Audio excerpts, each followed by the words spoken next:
بسم اللہ الرحمن الرحیم نحمدہ ونصلی ونسلم علی رسولہ الکریم اما بعد۔ میرے عزیزوں اور بھائیوں اور دین کی باتیں سننے والے احباب، اس وقت میں ہم روزانہ کچھ باتیں کرتے ہیں جیسا کہ آپ جانتے ہیں، اور ابھی تقریباً ایک ہفتے سے جب سے ہمارے رفیق درس دارالعلوم دیوبند کے رفیق درس مفتی فیض الوحید کشمیر میں جموں میں ان کا انتقال ہوا،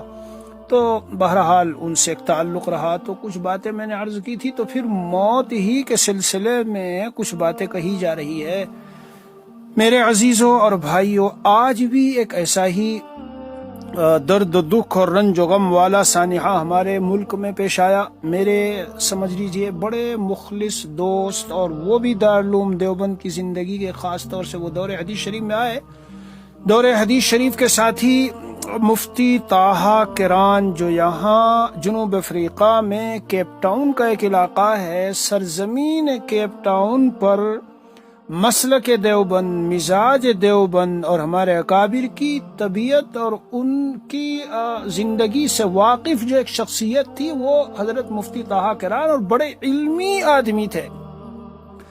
میرے عزیز اور بھائیو، وہ دنیا سے آج یعنی رات فجر سے پہلے ہمیں اطلاع ملی، جمعے میں دنیا سے چلے گئے۔ جی ہاں، ابواب السعادہ فی اسباب الشہادہ، شہادت کے جو بہت سارے اسباب ہیں جن سے اللہ تعالیٰ کل آپ جانتے ہیں نا، سننے والے بیان، کل ہمارا یہی عنوان تھا۔ اللہ تعالیٰ اپنے خاص بندوں کو، چہیتوں کو، پیاروں کو، لاڈلوں کو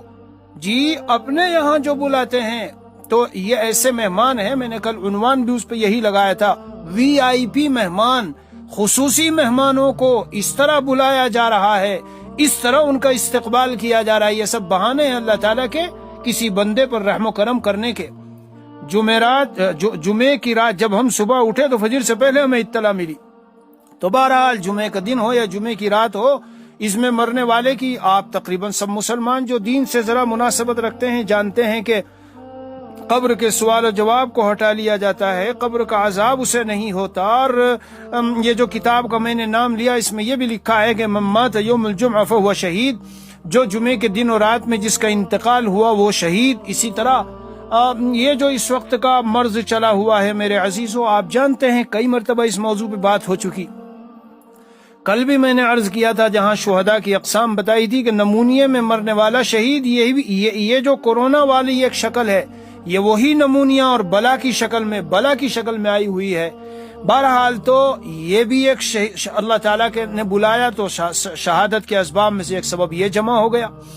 اسی طرح جو علمی کاموں میں رات دن لگا ہوا ہو، دین سیکھ رہا ہے، سکھا رہا ہے، یہ جو سکھاتے ہیں یہ بھی سیکھتے ہیں، من خرج فی طلب العلم فهو فی سبیل اللہ۔ بہرحال آپ حضرات سے کہنا ہے، یہ ہمارے ایک بہت ہی مخلص اور تقوی والے، سادگی والے، للہیت والے، علم و تحقیق سے دوستی رکھنے والے مفتی طاہا کران، بہت مشہور، اگر آپ ڈالو گے اس پر یہ گوگل شوگل جو ہوتا ہے، ضرور ان کے زندگی کے بارے میں بہت کچھ چیزیں ہوں گی اور ان کی علمی چیزوں کے بارے میں۔ بہرحال تو آپ حضرات دعا فرمائیں، اللہ عز و جل ان کی مغفرت فرمائیں، حق سبحانہ و تعالی انہیں جنت میں اعلیٰ مقام نصیب فرمائیں، اور ان کی قبر کو جنت کے باغوں میں سے ایک باغ بنا دے، اور حق سبحانہ و تعالی جیسے میں نے عرض کیا ہے، یہ جو اسباب شہادت ہے، اللہ عز و جل ان کو قبول فرما کر ان کو شہادت کا مرتبہ عطا فرمائے۔ اور بھائیو، جو متعلقین رہ گئے، مجھے تفصیل سے فیملی اور خاندان کا علم نہیں ہے،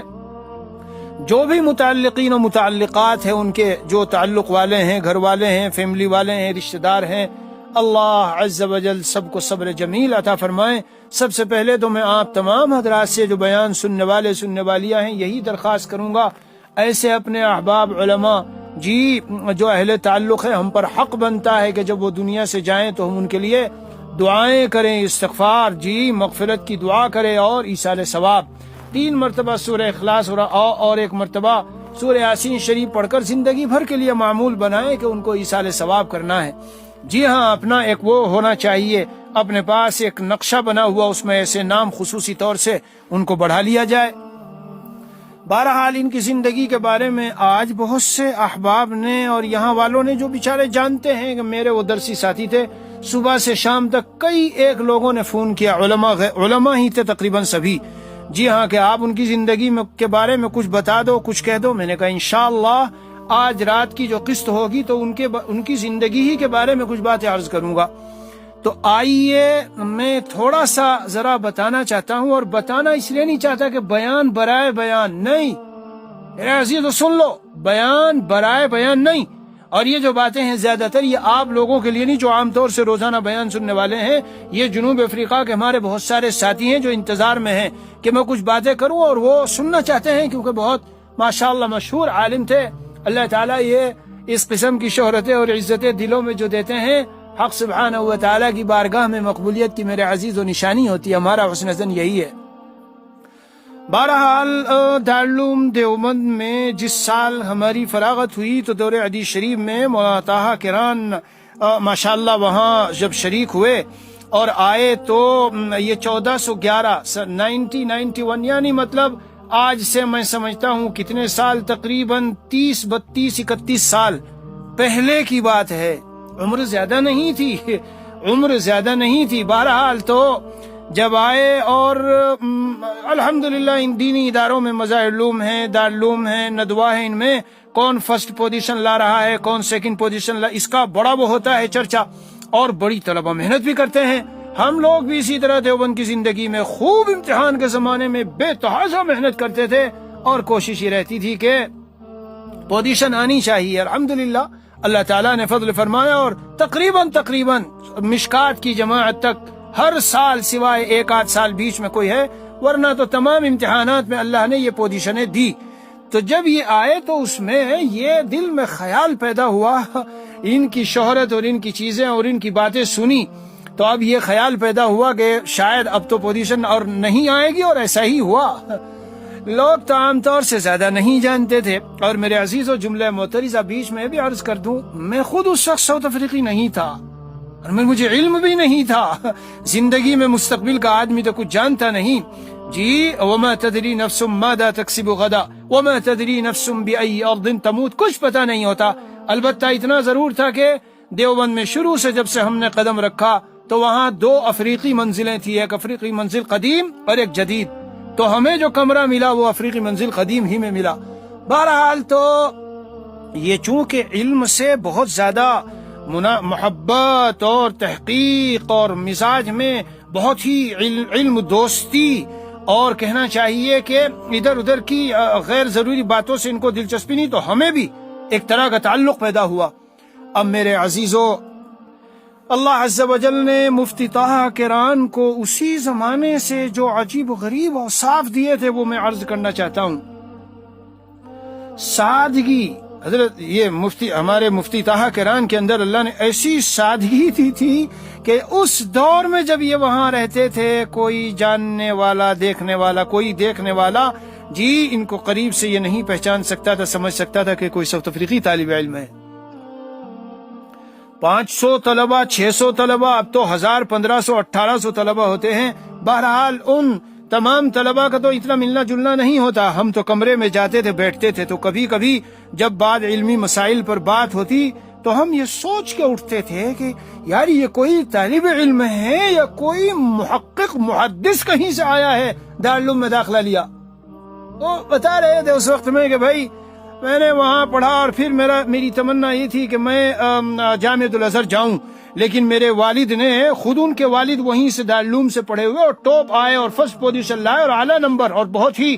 یعنی صلاحیت والے، انہوں نے ان کو یہ کہا کہ جامعۃ الازہر تم بعد میں جاؤ، پہلے اپنے مسلک دیوبند کو جا کے سمجھو،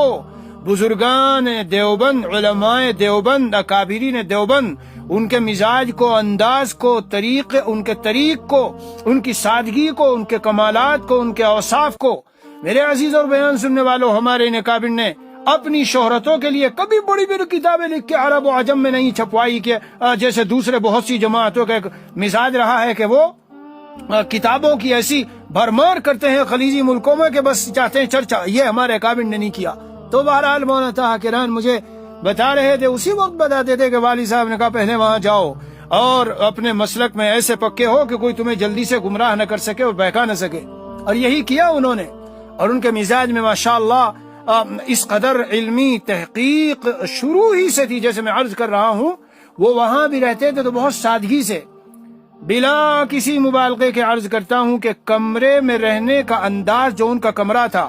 جو اس بیان کو سنیں گے بہت سے وہاں رہنے والے بعد افریقیوں نے مجھے کہا بھی کہ ذرا کچھ بتاؤ, تو وہ سب جانتے ہیں. احاطہ باغ دارالعلوم دیوبند میں احاطہ مول سری سے ملا ہوا ایک جگہ ہے, اور یہ احاطہ مول سری جس میں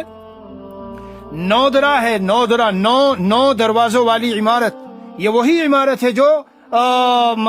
جب بنا ہوئی دارالعلوم دیوبند کی تو اس وقت میں خواب میں دیکھا کہ نبی اکرم صلی اللہ علیہ وسلم یہاں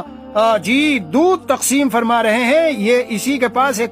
ایک نل ہے اور ایک کنواں ہے, وہاں دودھ تقسیم ہو رہا ہے, اور وہاں اس نودرے کی جگہ پر حضرت نبی اکرم صلی اللہ علیہ وسلم نے باقاعدہ نشان لگایا ہے کہ یہاں یہ تعمیر قائم کرو. اور اس سے بھی پہلے سید احمد شہید کا قافلہ جب وہاں سے جا رہا تھا استنجے کے لیے بیٹھے تو وہاں سے علم حدیث کی خوشبو آئی تو اٹھ گئے, کہا کہ یہاں سے علم حدیث کی خوشبو آ رہی ہے. یہ دارالعلوم دیوبند ہے جس کی عظمت اور جس کی صحیح اتباع آج ہماری زندگیوں سے نکلتی جا رہی ہے. جی ہاں, ہر شخص مجتہد بنا بیٹھا ہے, ہر شخص مجتہد بنا بیٹھا ہے, اپنی رائے کو لے کے اور چلانا چاہتا ہے. اکابر علماء دیوبند, یہ ہمارے بڑے بڑے علماء دیوبند, علماء مظاہر, اور اسی طرح کراچی, دارالعلوم کراچی, بنور, یہ بھی جو مسئلہ چلا سارے مجتہد بن بیٹھے, یہاں والے سارے مجتہد بن بیٹھے. آپ علمی تحقیق میں اس پائے پہ نہیں ہیں جہاں حضرت مفتی تقی عثمانی اور یہ بنوری ٹاؤن والے اور کراچی والے, فاروقیہ والے, جامع الرشید والے اور دیوبند والے, مظاہر والے, یہ سب جس پر متفق, یہاں ایک ٹولہ اس کے خلاف چل رہا ہے. بہرحال یہ تو بیچ میں بات آ گئی. تو مفتی یہ مولانا طاہر کران ہمارے جو جب وہاں گئے, دارالعلوم کی کچھ تاریخ ہے وہ تو بہت عظیم الشان ہے, اس کو کیا میں آپ کو کیا مختصر وقت میں بتاؤں. والد صاحب نے ان کے خاص کہا کہ جاؤ اور مزاج علماء دیوبند اور مسلک دیوبند میں پختگی حاصل کرو. چنانچہ یہ گئے. رہنا بالکل گمنامی کے ساتھ تھا. عام طور سے طلبہ نہیں جانتے تھے کہ یہ اتنا بڑا عالم ہے, لیکن میں نے جیسے عرض کیا کہ ذرا تھوڑا علمی ربط و ضبط ہوا اور اٹھنا بیٹھنا ہوا, تو جب ہم دلائل پہ بات کرتے اس قدر مدلل اور مفصل اور محقق باتیں کرتے تھے کہ عام طور سے ہم خاموش رہتے تھے, خاموش ہو جاتے تھے. مسلک شافعی بے شک وہ اس سے مسلک دیوبند پہ کوئی اثر نہیں پڑتا. دیوبند میں سب فقہ پڑھائی جاتی ہے اور اظہار حق میں ماشاءاللہ. بہرحال تو اس زمانے میں ہم نے دیکھا کپڑوں کی طرف سے, کمرے کی آسائش اور آرام کی طرف سے, اور خود اپنے آسائش اور آرام کی طرف سے بالکل لاپرواہ. میں عرض کر رہا ہوں اگر اس کمرے میں کوئی جا کے دیکھ لے تو یہ نہیں پتا چلے گا کیا اس کمرے میں کوئی رہتا ہے. ایک استاد اس وقت جن کو خاص مضبوطی سے پکڑا حضرت مفتی سعید صاحب پالن پوری, وہ بھی رحمہ اللہ ہو گئے. یہ سمجھ لیجئے کہ ان سے اتنا عشق و محبت تھی کہ تقریباً روزانہ ان کے گھر جانا. حضرت مفتی سعید صاحب کے محب بھی تھے اور محبوب بھی تھے. حضرت بھی اسی طرح رہنا چاہتے تھے. حضرت کا مزاج یہ تھا کہ جو طالب علم علمی مزاج اور ذوق رکھتا ہو, ادھر ادھر کی الا بلا کی چیزوں سے, میرے عزیزو ایک بات یاد رکھنا, بزرگوں نے کتابوں میں لکھی, ہمارے والد صاحب ہمیشہ کہتے تھے ظاہر داری, کپڑے, جمال, تجمل, زینت, عیش, ان سب چیزوں کی جس کے دل میں جگہ ہوگی پھر علمی تحقیقات کی جگہ نہیں ہوتی. یہ دو چیزیں ہیں, چاہے اسے لے لو چاہے اسے لے لو. حدیث شریف میں بھی اس کا مفہوم آیا ہے. جی ہاں, دنیا آخرت 200 کنے ہیں, اسے لو تو یہ گئی اور اسے لو تو یہ گئی. عام طور پر ہم سب کا مزاج یہ ہے کہ جب پڑھ کے آئے تو اب نہ کچھ تھوڑی سی امامت ہو گئی, کچھ تھوڑی سی بزنس ہو گئی, کچھ تھوڑا بہت مکتب وغیرہ میں پڑھنا پڑھانا ہو گیا, اور اپنی ایک اچھی زندگی جو ہے وہ گھریلو اعتبار سے عیش کی, آرام کی, اور ذرا مادی اعتبار سے کچھ اچھی گاڑی, اچھا گھر وغیرہ, ان سب چیزوں میں. مفتی طاہر کران نے مجھے ایک موقع پہ خود بتایا, اور یہ موقع بھی آپ کے سامنے ذکر کرنے کا ہے. یہاں جوہانسبرگ میں اجتماع تھا, یہ بھی ابھی سے 25 سال پہلے کی تقریباً بات ہے, 25-28 تقریباً 20-22 سال پہلے کی بات ہے.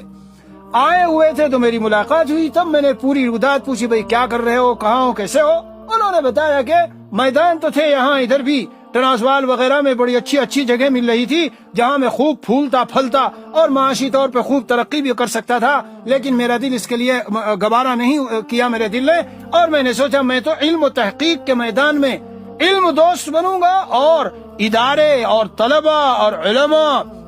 اور میدان علم و تحقیق میں لگ کر اپنی علمی صلاحیتوں کو بڑھاؤں گا۔ ہے ماشاءاللہ حضرت مولانا عبدالحمید صاحب، حضرت مولانا یوسف پٹیل رحمہ اللہ، حضرت مولانا قاسم سیما اور بہت سے علماء، میں اتنا زیادہ بہت سو کو جانتا نہیں ہوں، لیکن یہ اس قسم کے علماء ہیں جنہوں نے آنے کے بعد اس راہ کو اختیار کیا۔ ہم فقر و فاقے میں رہیں، غربت میں رہیں، معاشی تنگی میں رہیں، لیکن دین، علم اور علمی تحقیقات، علمی چیزیں، قوم کی خدمت، ان کو دین سکھانا، صحیح راہ پہ لانا، ان کی دینی رہنمائی، یہ اللہ تعالیٰ کے خاص بندوں کے دلوں کو یہ چیز عطا کی جاتی ہے، اور یہ ہمارے اکابر میں تھی میرے عزیزوں۔ جب ہم دیوبند میں پڑھتے تھے تو ہمیں سمجھ میں نہیں آتی تھی بات، لیکن آج سمجھ میں آتی ہے۔ ہم لوگ کہتے تھے یہ علماء دیوبند بڑے سادہ، ہم سمجھتے تھے چارپائی پہ سوئے ہیں، بستر پڑا ہوا ہے، اچھا کمرہ ملا ہے، یہ کیسی سادگی ہے۔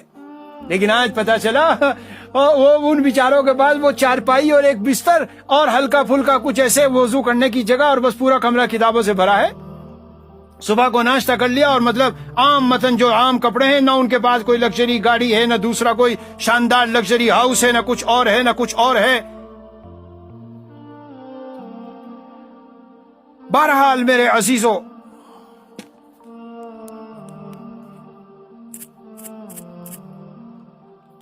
جی ہاں، تو وہ دوسرا بیٹری کمزور ہوئی، لائٹ کا مسئلہ تھا، اس لیے خیر یہ تو چل رہا ہے، اس پر میں اپنی گفتگو کو جاری رکھتا ہوں۔ تو انہوں نے بھی آنے کے بعد اسی کو ترجیح دی۔ ان دنوں میں جب یہ کیپ ٹاؤن سے یہاں آئے، اس میں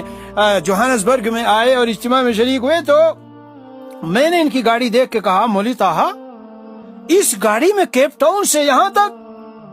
یعنی وہ ایسی گاڑی، میں نے کہا میرے لیے تو اس سے، میں نیوکاسل میں رہتا تھا، میں نے کہا میں تو نیوکاسل بھی جا نہیں سکتا، اس سے اتنا مشکل ہوگا۔ کہنے لگے اللہ کے بھروسے پر، کہیں رک جاتی ہے، رک گئی ایک آدھ جگہ تو سورہ یاسین شریف پڑھی سب ساتھیوں نے، اور پھر اس کے بعد چلانا شروع کیا تو چل دی۔ اللہ عز و جل کی ذات پر توکل اور بھروسہ، یہ نہ کہنا کہ مطلب ظاہری اسباب میں وہ ٹھیک تھی، اس میں کوئی ایسی بات نہیں تھی، لیکن ایسی نہیں تھی کہ ہم کہیں تقریباً 1500 کلومیٹر، جی غالباً 1500، بہرحال میں اتنا جاتا نہیں ہوں کیپ ٹاؤن، لیکن تقریباً 1500-1600 کلومیٹر دور، اتنی دور کے لیے وہ گاڑی۔ تو آنے کے بعد اپنی معاش کو اور مادی چیزوں کو اور ان میں ترقی کو، اس کو اپنا مشغلہ حیات نہیں بنایا۔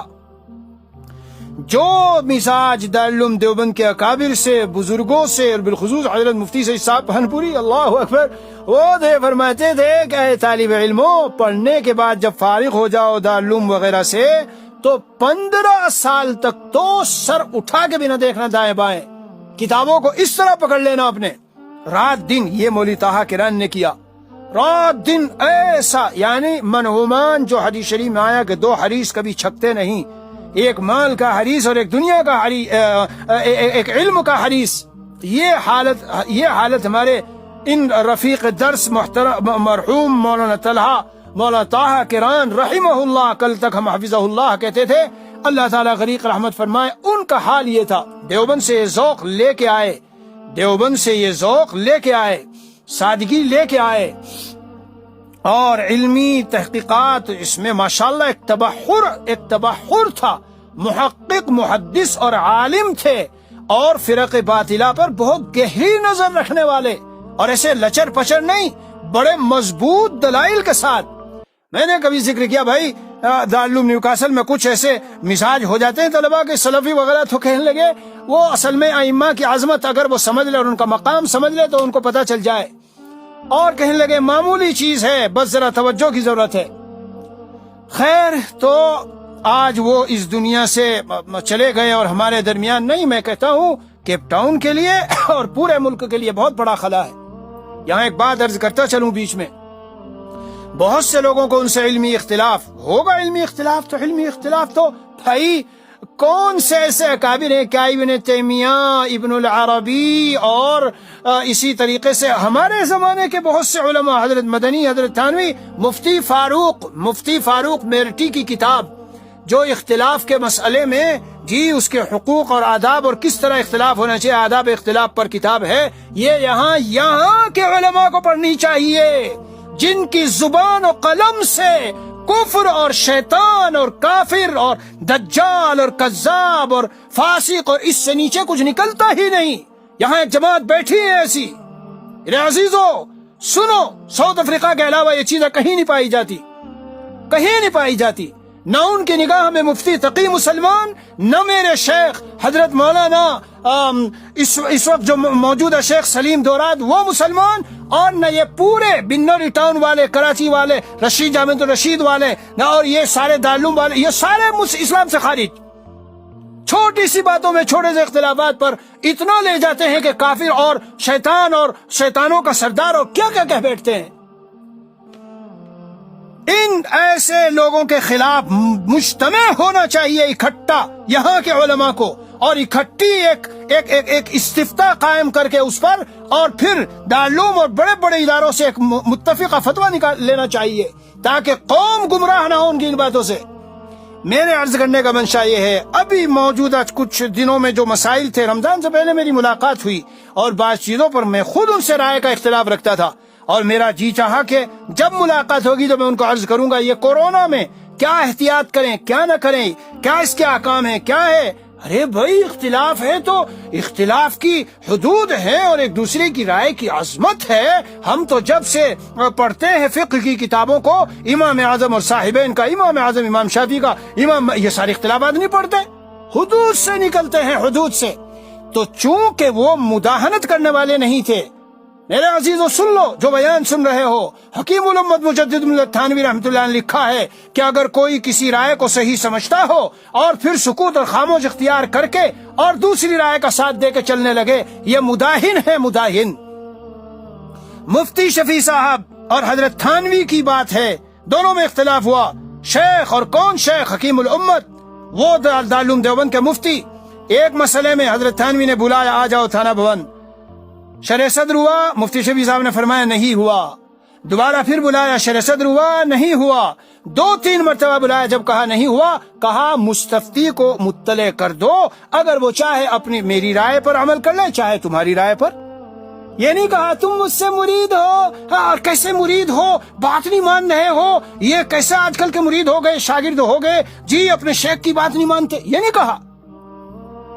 یہ مزاج کی تنگی یہاں پیدا ہوتی جا رہی ہے۔ بہرحال تو میں چونکہ ان کی زندگی کے بارے میں کچھ بتانا چاہتا تھا، تو خیر علمی مزاج تھا اور عالم تھے جید، دارالعلوم دیوبند میں جب پڑھے تو اس وقت جب امتحان ہوا سالانہ اور ماشاءاللہ ان کے نمبرات آئے، میری اپنی جماعت میں، یہ سن 1411 والی جو جماعت ہے اس میں جب ان کی پوزیشن آئی، کیسی پوزیشن؟ فرسٹ۔ اور کیسے فرسٹ پوزیشن؟ تمام کتابوں میں 100% نمبر، تمام سیاہ ستار، تمام 10 کی 10 کتابوں میں 100% ایکسپٹ 1، ایک کے علاوہ بخاری شریف۔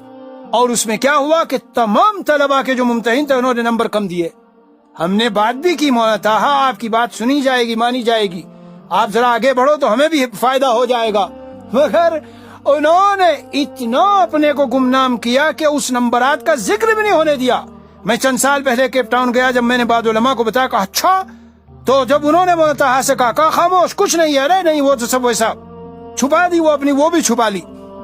نمبرات کی جو وہ تھی گمنامی مزاج میں۔ اساتذہ نے جب دیکھا کہ یہ کون طالب علم ہے، کیونکہ وہ زیادہ ملنا جلنا اور زیادہ وہ نہیں تھا، بس استفادہ، اور اس کے بعد جب انہوں نے یہ پرچے لکھے اور اس طرح کے نمبر آئے تو میرے سے بعد اساتذہ نے کہا بھائی کون افریقی طالب علم ہے، ذرا اس کو ہم دیکھیں تو صحیح۔ اس لیے کہ 500 طلبہ 800 طلبہ میں ظاہر ہے وہ ادھر بیٹھا ہے، وہ ادھر بیٹھا، علی کل حال تو مفتی طاہا کران تو بالکل گم چپ چاپ، جیسے پتہ بھی نہ چلا کسی کو کہ کون ہے، اور اتنے اعلیٰ درجے کے نمبرات۔ بہرحال شب و روز بیچارے رات دن یہاں رہتے ہوئے بھی علم و جد و جہد، تصنع بناوٹ سے بالکل خالی، سرزمین کیپ ٹاؤن پر میں کہتا ہوں کہ مسلک دیوبند، علماء دیوبند کا مزاج شناس اور علماء دیوبند کی طبیعت لیے ہوئے اور وہاں کا فیض یافتہ، یہ ایک بہت بڑا عالم تھا جو وہاں سے اٹھ گیا۔ اللہ تبارک و تعالی ان سب کے درجات کو بلند فرمائے۔ بھائی بہت ہی